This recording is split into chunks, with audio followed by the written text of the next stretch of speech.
শোনো, আজকে এমন একটা রান্না করব যার গন্ধে পুরো পাড়া কাঁপবে। বলো তো কি? আজকে হচ্ছে শুটকি ভুনা। যারা শুটকির গন্ধে পালাও তারা একটু দূরে থাকো, আর যারা শুটকি প্রেমিক তারা শেষ পর্যন্ত দেখো। এই শুটকিটা হচ্ছে থালাপাত মাছের, ইংরেজিতে বলে সেলফিশ বা তলোয়ার মাছ, বাংলায় আরেকটা নাম আছে পালোয়ান মাছ। শ্রীলঙ্কায় বেড়াতে যেয়ে কিনে নিয়ে এসেছিলাম। যে মাছই হোক, হাঙর টাঙর না হলেই হলো বাবা।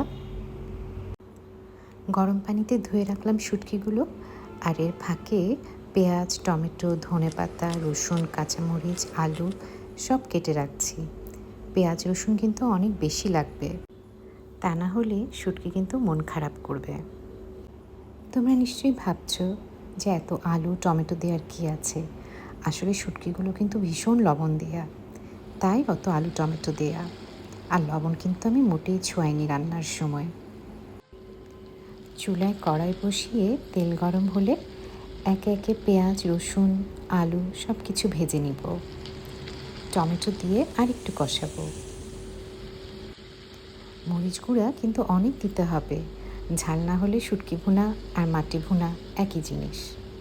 আর একটু হলুদ আর ধনে গুঁড়ো, একটু পানি দিয়ে ভালো করে কষিয়ে নিব।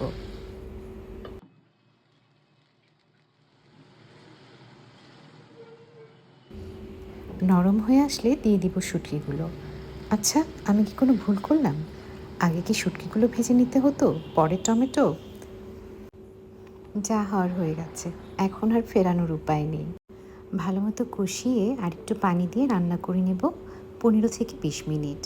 তারপর আস্ত রসুন আর কাঁচামরিচ দিয়ে ঢেকে আরও মিনিট 5, এরপর ধনেপাতা দিয়ে নামিয়ে ফেলব। এই যে দেখো, আমার শুটকি রান্না শেষ। কেমন হলো বলো তো? এক কথায় কিন্তু অমৃত, পাড়ার লোক যে যাই বলুক। রংটা জাস্ট দেখো, আজকে নো ডায়েট। আচ্ছা, তুমি কি শুটকি লাভার না শুটকি হেটার? কমেন্টে জানিয়ে দিও।